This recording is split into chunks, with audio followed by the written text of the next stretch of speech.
Mr. Ian Hufton. Got to say before I start my notes, the music is awesome, outstanding, magnificent. It's like, but it's going to get better. Stay tuned. All right. Old people have a little trouble with their vision. So greetings everyone, and welcome to the greatest day ever. Oops, I may have said that wrong. The day that pictures the greatest day ever. Now you personally might be thinking, trumpets, that's my day, trumpets. I am going to become a 1 Corinthians 15 spirit, being, body, and jet across the universe, and woo, it's going to be great. Okay, but there's an even bigger day than that, and this pictures that day.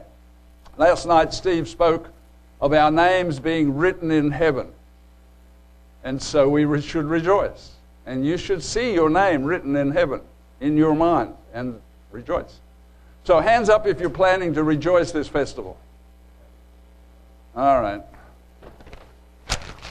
That just saved about half an hour right there. Next, we're going to go deeper into God's tabernacles thinking. What is God thinking? Right now, Jesus and God sitting up there on the throne. How many of you think they're down here in this room too? Hands up if you think they're right here in this room. Father and Son. You can't see them, because if you could see them, you'd all be blind. And we don't want to blind people at the Feast of Tabernacles. That wouldn't be good. So I believe God is pointing our minds to celebrating the King Jesus' victory. We've got victory here. We've got victory here. We sang about victory. We're more than conquerors. The King Jesus' victory ahead of time. Zechariah 14:9, and the Lord shall be king over all the earth. How glorious is that going to be? You do it Jesus' way, or sorry, you don't do it. Right? So, is Jesus king of the earth on trumpets? Got a yes over here. Got a maybe yes there. All right, I'm going to say no, right? Because the great moment of Jesus' victory occurs when Jesus appears on the 15th of the 7th month. Because when he appears on trumpets, again, it's a great day for you. You're looking up in the sky and you see white horses. And all your neighbors are going, let the rocks fall on us, this is terrible. And you're going, yippee, yeah, this is the best ever, right? And you get to rise in the sky and you meet Jesus in the clouds. And then you go over to Mount of Olives and you do some redecoration there. You split the mountain and you prepare for war. What? You're going to be warriors after you're resurrected. Those of you who are dead, right? Sorry. And those of you who are still living at the time, you'll be warriors too. We've got a war to fight. It's going to be a real easy war, and there'll be no casualties on Jesus' side. Won't that be great? That'd be great. Okay, so Zechariah 14:16, it shall come to pass that everyone who is left of all the nations, well, that means the Battle of Armageddon, all the nations that came against Jerusalem. So if you read it in context, of all the people who are left over, still alive, after the Battle of Armageddon, they shall come up and go up from year to year to worship the King. What a victory time that will be, the Lord of hosts, and to keep the Feast of Tabernacles. Why don't we just come up and worship the King and forget that Tabernacles thing? No, the Tabernacles thing is for worshiping the King. Oh. Well, thank you so much. Anybody order a crown? I guess we got a crown. How splendorous will the crown of Jesus Christ be? Anybody seen the Queen of England's crown? Anybody seen that? At least on TV, right? Okay, I've never gotten close to it, right? I think I saw it behind the glass one time over in England. But anyhow, just picture Jesus' crown. It's going to be way better than this one here, because, you know, that one's a little flimsy there. But it's to remind you of your king. And none of you have ever lived under a king, I don't think. There's probably no one here that's lived under a king. Really? There is somebody? No, okay. Oh, you pointed to your wife. Okay, I see. You're in trouble. Okay. So, Zechariah 14:17, it shall be whichever of the families of the earth do not come up to Jerusalem to worship the king, on them there will be no rain. There's going to be no rain. You come to worship the king at Tabernacles, or, wow, man, this is great. We're overflowing here with crowns. All right, so the crowd will be gathered on the 15th day of the 7th month, years ahead of us. Some think 50 years. I think less than 10 years. But you can think whatever you want, because when it happens, it's going to happen. So it really doesn't matter what we think, does it? Right? The crowd will be gathered as we are gathered here today on the first day of the Feast of Tabernacles. Only we'll be gathered then to hear and to see with our own eyes. We who will be spirit beings will see with our spirit eyes. I'm looking forward to those, right? And the remaining human beings will see Jesus. They'll have seen him in the sky, all right, in the white horse, but their vision's going to be a little blurry when that happens. Like, you know, won't exactly be focusing and getting out their binoculars. But when they come to worship the King on the first day of the Feast of Tabernacles in Jerusalem, who do you suppose is going to be the main speaker that day? Anybody want to guess? Louder. Be King Jesus. I sure won't be speaking. I'm going to take a break. But okay, picture it. You know, when you were born and when you were young, you had fantastic minds that could dream and look into the future and imagine things that couldn't even be, right?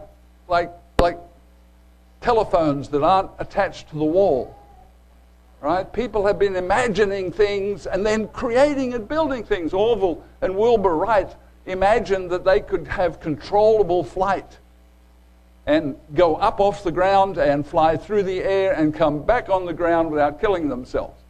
And they worked at it and they got it and they did it, and now we all fly around in jets. Well, some other people, I don't know. But anyhow, people fly around in jets. So what a glorious moment in mankind's history this is going to be, right? It's going to be not a Feast of Tabernacles like this one during the pandemic, but this is going to be a world-shattering day. I believe Battle of Armageddon takes place on the Day of Atonement, and then that's the 10th day of the month. On the 11th, 12th, 13th, and 14th day of the month, there'll be emissaries going around the world to the leadership saying, you really need to come to the Feast of Tabernacles in Jerusalem to worship King Jesus. And he picks out Egypt because Egypt is Muslim, right? And it says, send people or else. And they go, what do you mean? Worship King Jesus? Right? On the Feast of Tabernacles, that's a Jewish holy day. Right? In Jerusalem. Let's go to Mecca instead. Right? So there'll be some persuasion necessary to get people to go and worship the King on the first day of the Feast of Tabernacles and the rest of the Tabernacles. So our first job, like I said earlier, will be to go to war with the beast power. Revelation 19:19. I saw the beast and the kings of the earth, their armies gathered together to make war against him that sat on the horse. This is when the Battle of Armageddon takes place, Revelation 19:20, when the beast was captured and with him the false prophet, and these two were cast alive into the lake of fire and burning with brimstone. Okay, that is the official end of man's chaos and craziness and horror, you know, because these two created the tribulation for 3.5 years, and it's just, whoa, whoa, whoa, it's a horrible, terrible time. Then I saw an angel, verse 20 verse 2, and he laid on the dragon, hold of the dragon, the serpent of old, who is the devil and Satan, and bound him for 1,000 years. Verse 3, and he cast him into the bottomless pit, so he should not deceive the nations anymore for 1,000 years until they're finished. This is the end of the third woe, but it's a sad day because of great loss of life. Now, I tried to put together an atonement sermon based on celebration, yahoo, whoopee, happy, happy. So we were going to have happy, happy trumpets, and then we were going to have happy, happy atonement. You ever tried to do that? That doesn't go so well. Anyhow, I worked and I worked and I worked, and I finally found a scripture that said God's not happy on the Day of Atonement. And guess what? We aren't either. Mainly because we think a lot about our stomachs. God tells us his feelings when the wicked die. In Ezekiel 33:11, say to them, as I live, says the Lord, I have no pleasure in the death of the wicked. Now, I do. Whoops, I need to change, right? When I watch the detective series, right, and the really bad, rotten, horrible, terrible, murdering, adulterous kind of, woman-raping guy, pulls out his gun and shoots at the police, and they shoot back at him, and he's dead, I'm kind of happy. That makes me happy. And the few shows that end and they never catch the crook, he disappears. I'm not happy, right? But God is not happy in the death of the wicked, but that the wicked should turn from his way and live. And that's what we have done. We have turned from our way to God's way, and we're living physically a new life, and we're living spiritually a new life. And we have a vision of the future that sadly, nearly 8 billion people on the planet can't comprehend. All they can comprehend, most of them, many of them, is you give your heart to Jesus, whatever that is, and you go to heaven when you die, and that is rock solid. You can find somebody on a Sunday morning and you can talk to them until you're blue in the face, until the cows come home, and they will not budge from, I'm going to heaven when I die. I don't care what Jesus says. It's like, wait, did you just hear that? You don't care what Jesus says? Well, it's translated wrong. It's not right. I know I'm going to heaven when I die. Think of the surprise in the second resurrection, right? All those people coming up going, oh, this must be heaven. Boy, it's kind of dirty. There's no gold on the ground here. What's going on? I've been robbed. Where's Billy Graham? I need to talk to him. It's going to be a whole new world because they didn't pay attention. They didn't pay attention. They didn't go to the Feast of Tabernacles, and they didn't worship the King. We are worshiping the King and his victory now, here, ahead of time. Man's celebrations look backwards. 4th of July, backwards. Christmas, backwards. Halloween, I don't even know about that one. Forget that one, right? But most of our celebrations look backwards. God's created 7 festivals in the year to look forwards to great moments in the future. So Revelation 20, verse 3, Satan is locked away for 1,000 years, and the next verse says, Revelation 20, verse 4, and I saw thrones, and they sat on them, and judgment was committed to them, and they lived and reigned with Christ for 1,000 years.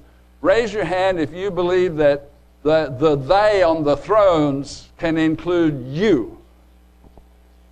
Okay. I still need some convincing here, but you're going to be kings and priests whether you like it or not, right?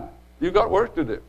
True believers are told they will be kings and priests with God, Revelation 1:6, and made us kings and priests to God and the Father. To him be glory and dominion forever and ever. It's a great plan. It seems that one day of that future Feast of Tabernacles may have been the joy that kept Jesus going. Hebrews 12:2, looking unto Jesus, the author and finisher of our faith, who for the joy that was set before him endured the cross, despising the shame, and has sat down at the right hand of God, the right hand of the throne of God. So what was that joy?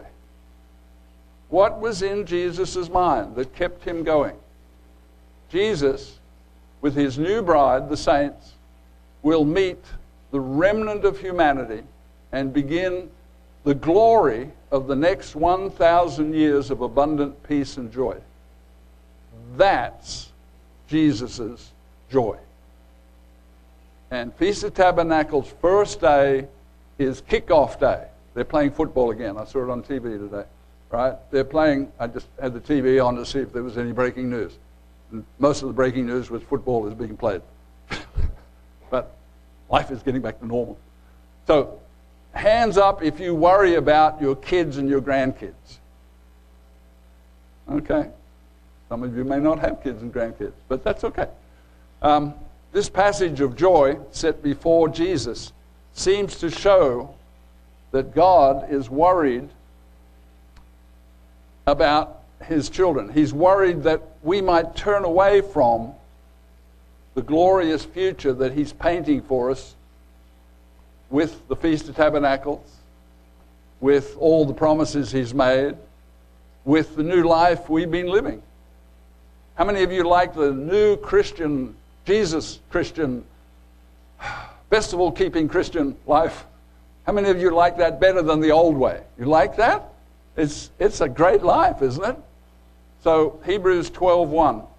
Therefore, we also, since we're surrounded by so great a cloud of witnesses, let us lay aside every weight and every sin which so easily ensnares us, it trips us up, and let us run the race with endurance. Run with endurance the race that is set before us. There's a race set before us. When we're baptized, that's the starting line. We run the race. And the finish of the race, the finish line of the race, is essentially 1 Corinthians 15. And that's the moment when you are suddenly changed for all eternity into an ever-living family of God person. Verse 2, looking unto Jesus, the author and finisher, and the joy that was set before him. So we're running our race, and while we're running our race, we're looking at Jesus, who was looking at the joy that was set before him, which is Tabernacles thinking. Tabernacles pictures a world so different you can't even imagine it. And consider this. In your minds, what will be the first day of the 1,000 years? I think it'll be the 15th day of the 7th month. What will it be like? Now, in here, we had beautiful, beautiful music, and we had announcements, and we had certain things and prayers, and what will it be like when Jesus crafts the service on the first day? Will he come up and stand behind the wood? How many of you think he'll come up and stand behind the wood? Nobody. I'm getting a definite no over there. All right. I picture Jesus hovering, I don't know, 100 feet, 1,000 feet in the sky, radiating in all directions. I picture angelic choirs all around him, beside him, everywhere, all around, singing songs that you can't even imagine. That just, if you were human, it might break your heart. But you'll be spirit being, so you'll be tougher, right? And what do you think Jesus is going to say? He's going to talk about a little bit about what just happened, and a lot about what's about to happen for the next 1,000 years, and how we're going to do it. And we've been learning. We who've been keeping festivals, we've been learning all along. And keeping Sabbath, we've been learning all along what it is that he's going to say. And he's going to say, now, all of you humans, you need to get in the program. You need to learn this. And when you have children, you need to have teach your children, get in the program. And as one of the songs says, and their children, and their children, and their children, and their children. How many children are going to be born in the 1,000 years and live happily and not die? How many children have died before the age of 2 in man's history? How many children have died before the age of 5 or 6? Don't even think about it. It's horrendous. So, Hebrews 12:3. For consider him who endured such hostilities of sinners against himself, lest you become weary. So this whole thing of, let's run the race, and let's keep looking to Jesus because he had a joy that was set before him and he's going to be victorious king of all the earth. And the next verse says, consider him lest you become weary and discouraged in your soul. Oh, that's not going to happen. That's not going to happen. I keep the Sabbath. I keep the holy days. That's not going to happen. Right? Well, I have to tell you, folks, that I have become weary and I have become discouraged at the pandemic. I am so sick and tired of the virus and the chaos that's in our world today. So, hands up if you have felt weariness and discouragement this year. See how many honest people we got. Yeah. A whole bunch of people put their hands up.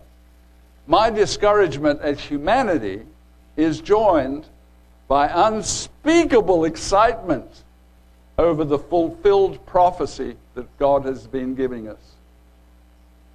Tabernacles is a fulfilled prophecy. Every year he said, keep the feast. I am planning for you to keep the feast. Every year we keep the Feast of Tabernacles. We fulfill a prophecy for that year. We keep on doing it. Jesus wants his Feast of Tabernacles to prepare us for great challenges as our world descends into spiritual darkness. So it's okay to feel weary and discouraged at the world and what's being done and the virus. But we've got to build up. We have to build our faith stronger. We have to focus on the crown, the victory of Jesus Christ, of what he kept him going. And to me, this is the first big joy day in Jesus' mind. Not today, but this day picturing his first day. When the Battle of Armageddon is over, he's sad that all those people had to die. We have to work our minds around that. But then he's got a clean slate. And he comes out on the service of the first day of the 1,000 years and the first day of the Feast of Tabernacles. Is that going to be a great message? Is that going to be something to die for? Really? Right? So, Luke 21:31. Okay, let's go back to Luke 21:28. Now, when these things begin to happen, look up and lift up your heads. We don't really use this language. Right? When was the last time you said to some young person, teenager, whatever, now listen here, son, I want you to look up and lift up your head. Sounds a little bit like the French Revolution where they lifted up people's heads with a guillotine. It's like, what are you talking about? Look up. Okay, I'm looking up. Lift up your head. Okay, I'm lifting up my head. What does that mean? What do you think that means? What does that mean to you? What is he saying? Anybody? Say again? Louder. Oh, take courage. Okay, yes. Take courage. Joshua got a good dose of that back in the old days.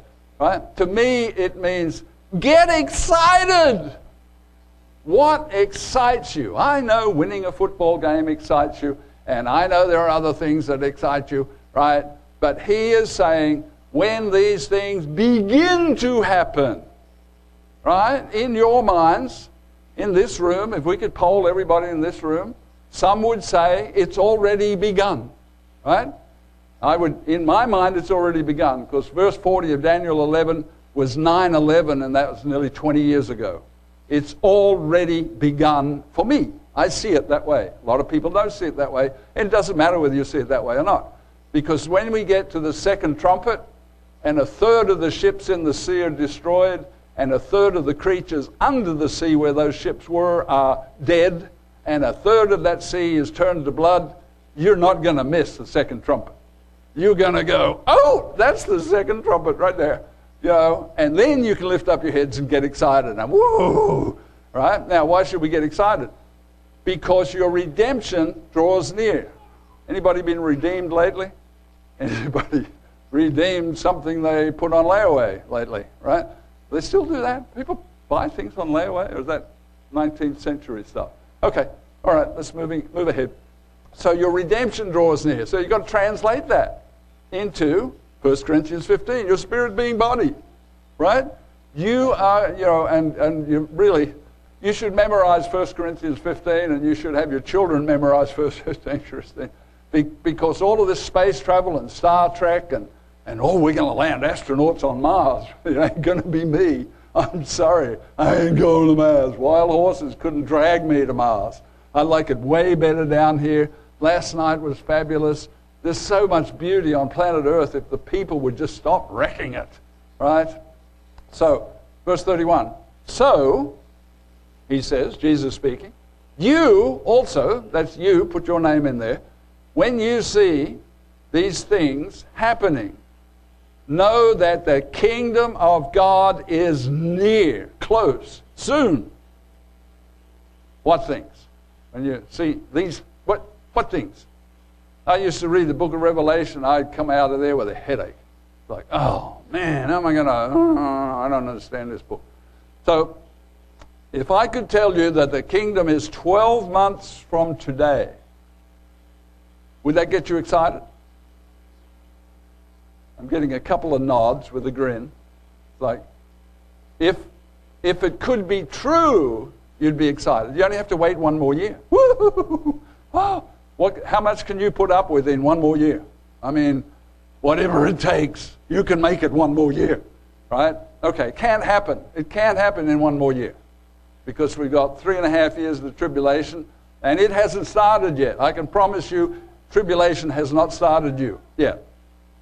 But it could be in the near future. Because when the dominoes start to fall, you've all seen dominoes fall, right? When the first domino falls, how long is it before a whole bunch of dominoes are falling? Once the first domino falls, things get underway in a hurry. Jesus and the Father want us to be fully equipped for pre-tribulation and tribulation events when we head home after the feast this year. Because we're in flux, we're in tumult, we're in turmoil. I mean, had the virus been designed carefully as a weapon, a lot of us would be dead. It was an accident, right? How do I know it was an accident? Because it started killing a whole bunch of Chinese people where it started. You don't win a war by killing your own people, right? So, and then, as I understand it, they locked down Wuhan, except you could fly out of Wuhan to Los Angeles and to New York and to all over the place. So, had it been a bioweapon, well designed and well crafted, pretty much 188 countries in the world would be devastated. We shut down our schools. We shut down everything, right? Thank God we had a strong economy, and we're coming back up. We're going to get through this. So, Luke, let's see. Jesus wants us stronger. Okay, lost my place. Luke 21:34. Take heed to yourself, Test yourself. Question yourself. Ask yourself questions, right? Lest your hearts be weighed down, burdened, right? Lest your hearts be burdened with cares of this life. Now, if you're reading the notes or you're watching the screen, you notice I jumped over stuff. So here's how the King James Sunday-keeping translators gave this verse. Take heed to yourself, lest your hearts be weighed down with carousing. I don't see any guilty faces. So I guess that means nothing to you, right? And drunkenness.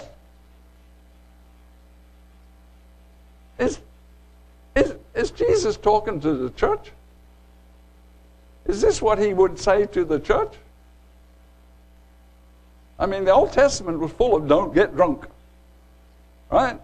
If you drink a little bit of alcohol, do you get drunk? No.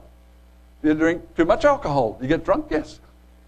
So don't drink too much, right? So, okay, I looked at some of the Greek here.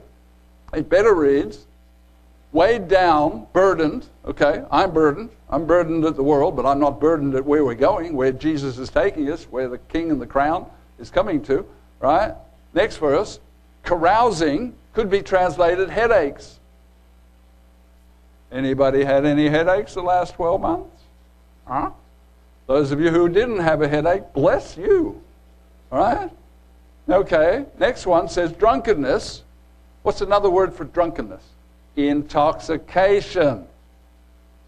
Are there people out there in the world who are intoxicated with, say, football?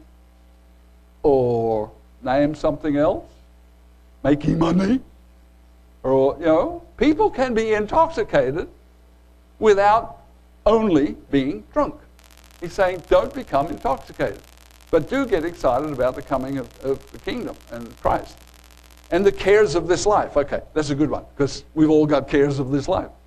And, we know people who've got cares of this life, and the virus has, made it 10 times worse or 100 times worse or whatever. But that day might come on you unexpectedly sooner than you think. So,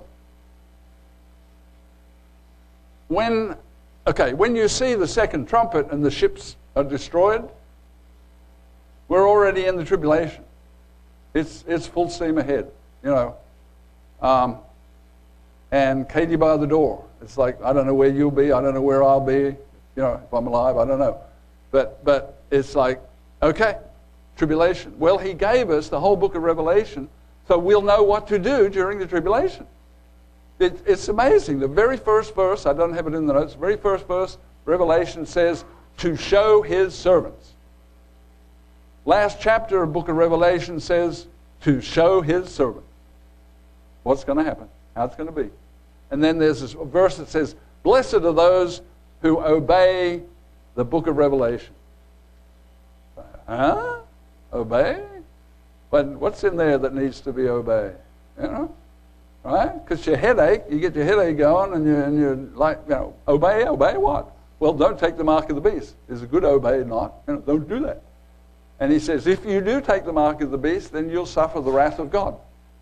God won't be on your side. God will be against you. So whatever comes, hell or high water, whatever the mark of the beast is, if you get there, don't take it. Right? If you're not willing to die for Christ's sake, you're not worthy of him. And essentially, the way I've come to see this is those who've died in the church last year and years gone by, one more second of consciousness, and they're in immortality. One more second. Not one more second as you see it, or you feel it, but one more second of consciousness. They died, and the last second of their consciousness, their light went out. Now they're like in a deep sleep. And the very next second, the angels are rising them up out of the grave in a spirit-being body. I cannot imagine for the life of me the first resurrection people getting drug out of their coffins in decayed state. How would you feel if you woke up first thing tomorrow morning and you were all decayed and had dirt all over you and you're just filthy? Where's the shower? You are going to come out of the grave, those of you who make it, not that I'm urging you to, but people die. People die. I could die. They try to kill me out on the highway all the time. Thank God I'm still here, right? But someday I will die, probably. The best death, you know what the best death is? Anybody know what it is? Raise your hand if you think you know what the best death is. Can't think of it, can you? Right? Death, that's terrible. The best death is when Paul said, we who are alive and remain, after the first resurrection, dead people go up to meet Christ in the cloud. They go first. Then, those of us who are alive, we go second. Now, at what point, when your feet leave the ground, do you change from a human being to a spirit being? If you're afraid of heights, I would imagine 1 inch off the ground. Right? It's like, oh, Lord, oh, you know, I can't climb ladders. I hate heights. Yeah, see? Right. So God is not trying to terrorize us.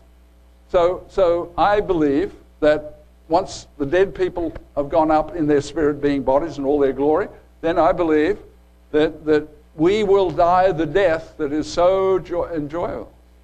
You won't feel anything. Your body will just, I don't know what he'll do with all those bodies. I mean, I don't really care. Anybody can have this body when I'm done with it. It's like, give it to science, whatever you want to do with it. I just don't bring it with me. I'm not taking it with me. Right? I'm leaving it behind. And you're going to feel like Superman, Superwoman. You're going to unbelievable. You're going to go, oh, I like this body. And I am going to look forward to a spirit brain. Way better than a physical brain. The things we're going to be able to understand with a spirit brain. Now, God has already given us secrets of the universe that we've got that people don't want to hear. You say, oh, did you know Jesus is coming on white horses? Don't want to hear it. Why don't you want to hear it? Don't want to hear it. Okay, do you realize nobody goes to heaven? Don't want to hear it. Right? We've got the secrets of the universe, and Tabernacles helps us focus and visualize and get riveted on the main secrets that God is planning.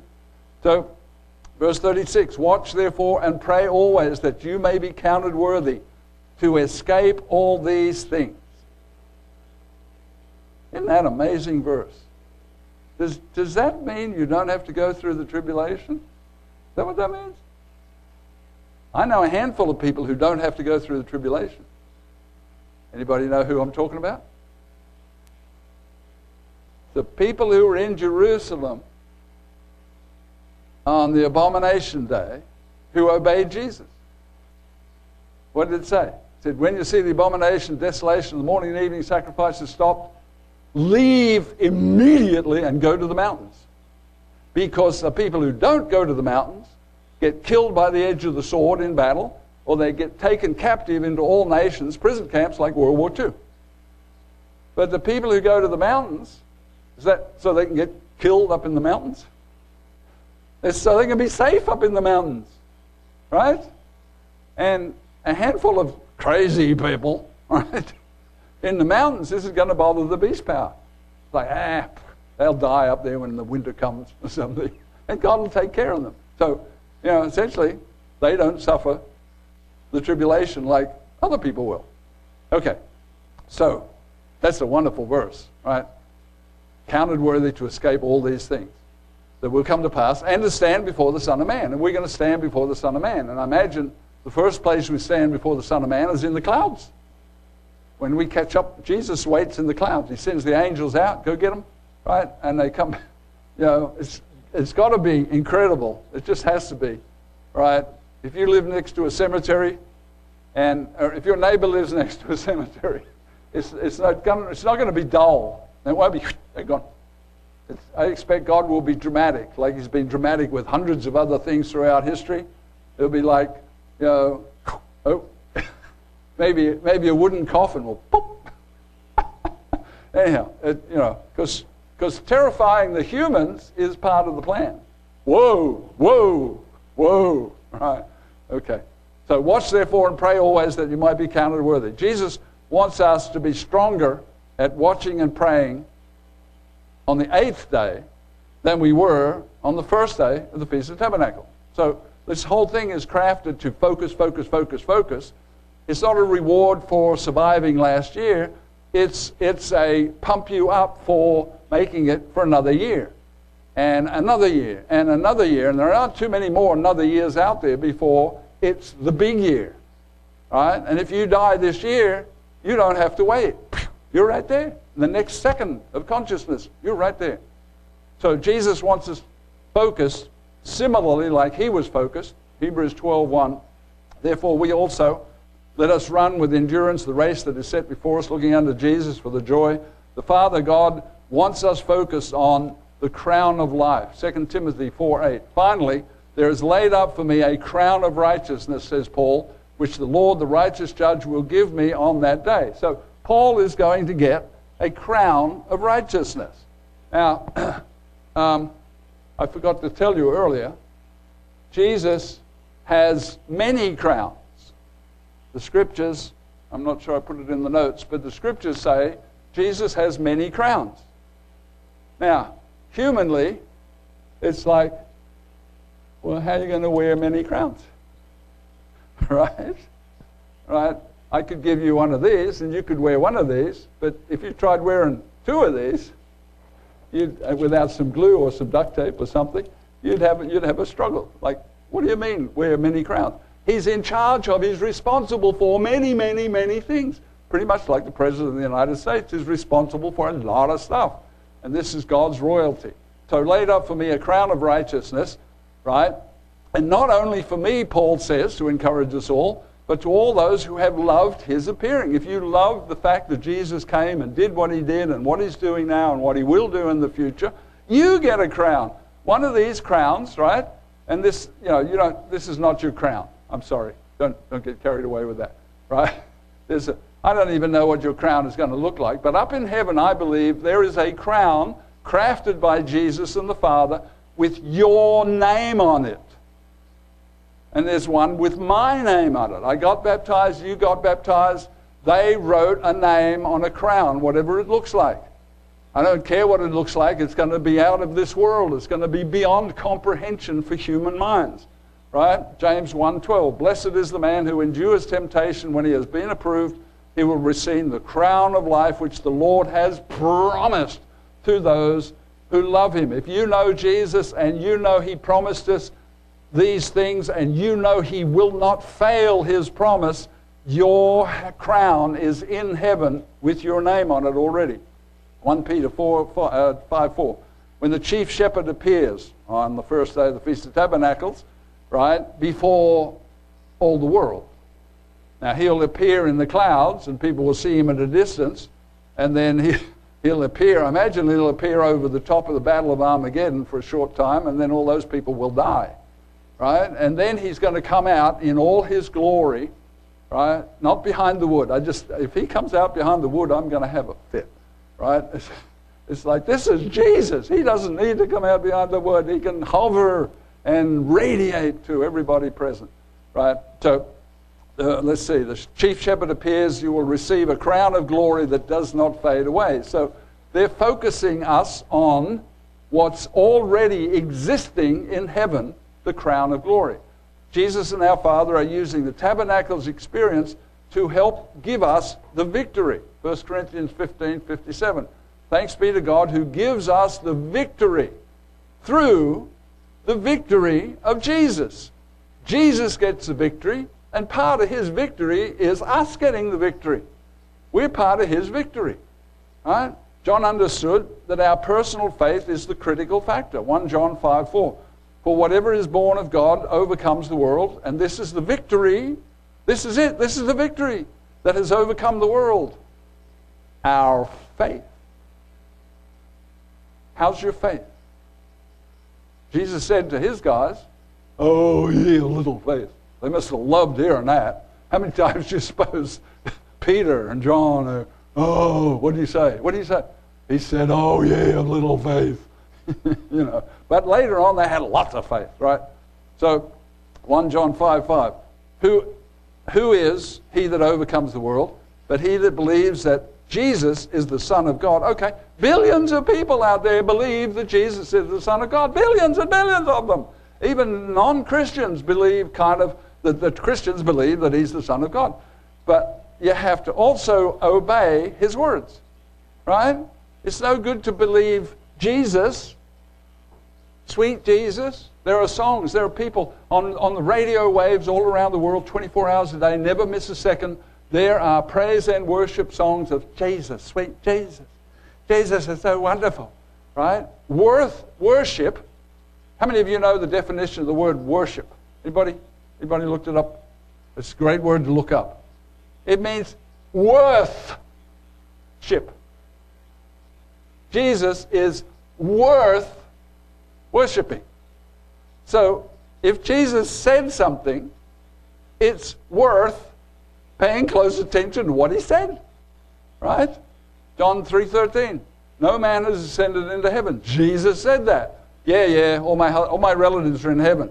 You know, you see on the TV, somebody dies. They're up in heaven looking down, smiling. Like, you know, everybody's doing this thing. Your relatives are in heaven. No, they're not. They're in the grave. How do I know? Jesus said they're in the grave. Right? So Jesus, if you're going to worship Jesus, you need to worship whatever he teaches. Jesus was focused and gained the eternity victory. His victory becomes our victory. His victory is way bigger than our victory, but we're a part of his victory. Jesus urgently wants Tabernacle's believers to be steadfast until 1 second before they get their eternity bodies. Now, if the beast power gets a hold of me and says, you're going to worship the beast power, and I give him some glib, clever, stupid answer, right, and they put me to death, I might even say, go on, make my day, send me on to the kingdom. I'm ready, right? And in an instant I'll be dead, and 1 second later,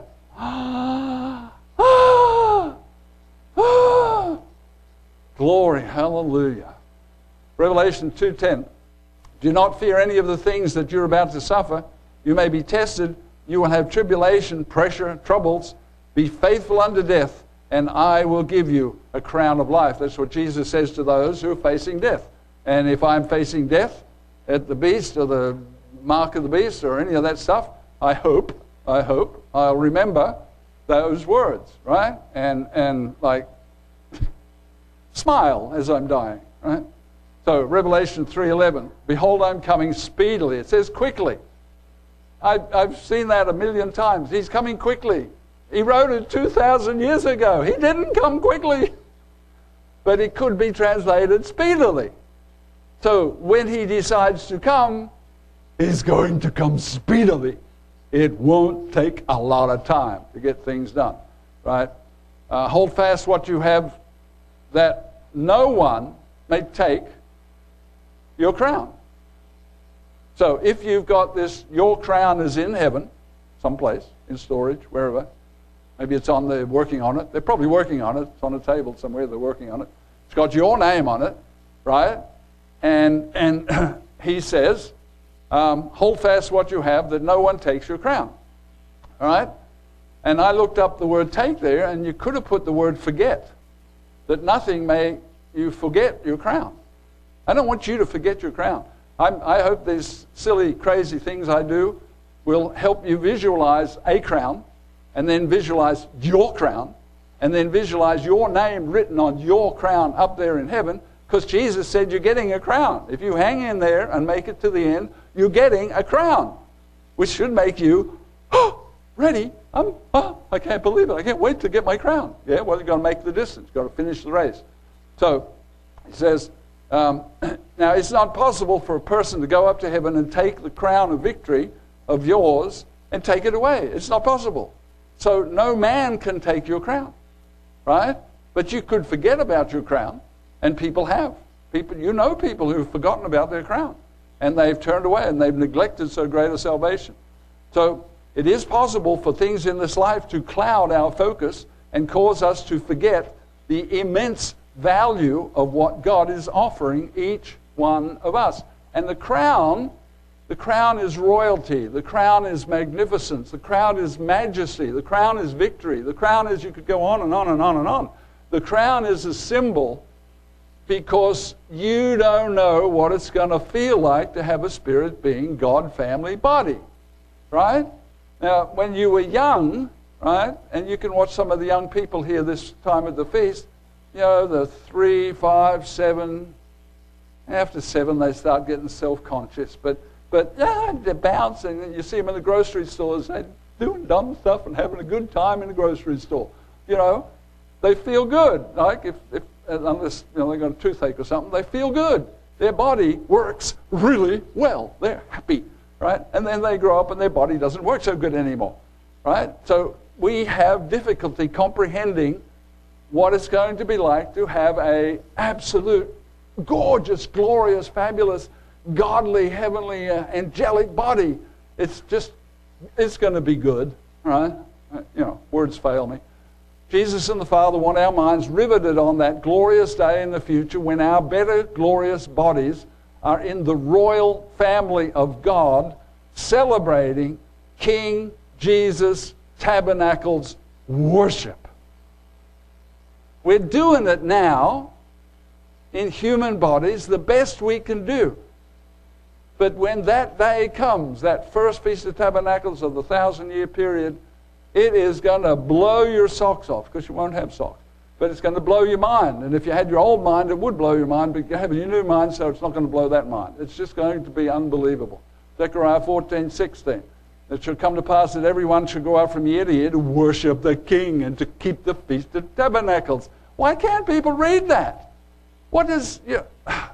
They don't diligently study the Word. They just want to go to heaven when they die and be sweet Jesus for the rest of eternity, right? Except he rejects that. I reject that. Depart from me, you who practice lawlessness, he says.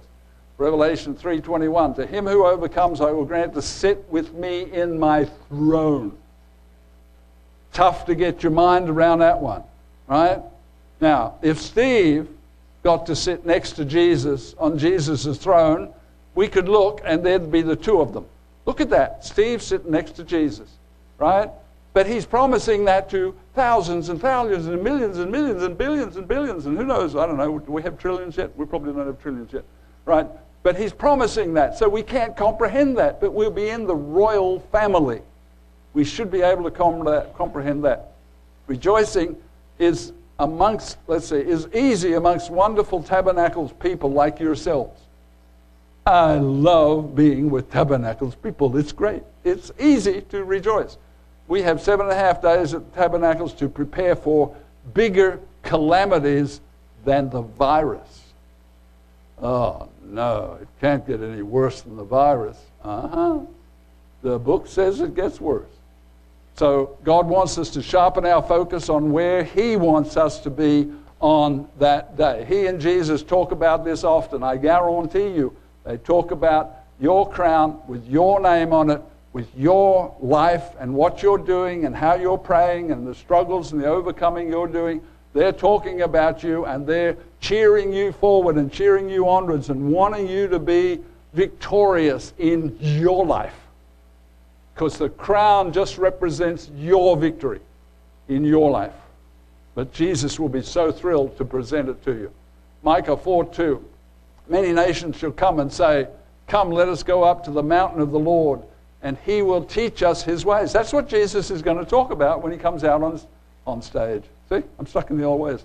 Right? When Jesus appears, he's going to teach the nations his ways. Well, guess what? We've been doing that, tabernacles after tabernacles after tabernacles after Passover, Sabbath after Sabbath after Sabbath. He's been teaching us his ways because we pay close attention to what he says and we try with all our being to overcome and do what he says and to walk in his paths. For out of Zion shall go the law. Law? We don't want law. We want to do away with law. We want to do away with the police. We just want everybody to be nice. Not me. I'm not going outside because a lot of those people are not nice. I want law and order. Anyhow, Zechariah 8:4. Thus saith the Lord of hosts, old men, he's talking about me, and old women shall again sit in the streets of Jerusalem, each one with a staff in his hand because of great age. Oh. Wow. See? And they'll be sitting there happy. Next we come to, I love this. This one makes me cry sometimes. Zechariah 8:5. The streets of the city shall be full of boys and girls playing in the streets. Can you remember back when boys and girls used to play in the street? Some of you can remember that. Wasn't that wonderful? Wasn't that wonderful? By the time I had my first child, I didn't dare take my eyes off of him in public. Because he could be gone in 15 seconds. Gone and never seen again. Jesus longs for this day. Verse 6. Thus saith the Lord of hosts, if it is marvelous in ours, I don't know who translated this one, but it seems to be backwards. If it's marvelous in the eyes of the remnant of these people in these days, it will also be marvelous in my eyes. I think what it's saying is, this is what I want. This is my victory. I'm going to teach people how to live in tabernacle style. Right? Nobody gets murdered amongst the Feast of Tabernacles people. Nobody, no children go missing. There's no rape at the Feast of Tabernacles. We live by different standards, and that's the world that Jesus is taking us to. We have lived through 9/11. Remember that? A long time ago. Young people don't even know what a 9/11 was, unless they Googled it, right? And much of the virus we've lived through. And the time of sorrows is upon us. Jesus and the Father want us fully equipped. They want us raring. They want us prepared. They want us to take courage. They want us to have strong faith. They want us to be able to lay down our lives if the time comes. Now, if you die a heart attack next year, you didn't really have to lay down your life for Jesus, but you just stayed faithful until you died, right?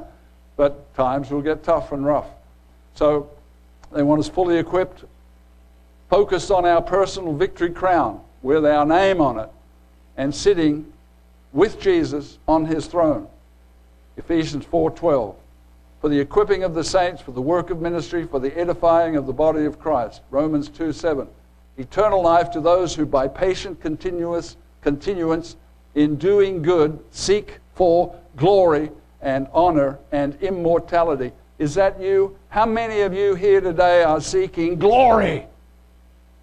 3, 4, 5. Okay, that's good. Honor. How many of you are seeking honor? Okay, a few more. You're starting to get rhythm here. Right? How many of you are seeking immortality? I am seeking it. Right? I know you're not supposed to seek glory. You're supposed to be humble. Right? But that's what he says. That's what we're doing. We're here seeking those things. All right. I'm letting my light shine up here, which is my face lights up every now and then. So, hands up if you are here at the Feast of Tabernacles seeking immortality. We already did that part. Okay. The Father and Jesus eagerly want you to receive your crown of glory. They have been working at this for who knows how long? A long time. Jesus died and shed his blood because he was working on his same project for you. Using tabernacles wisely is the single best way to make sure that nothing will take away your victory crown.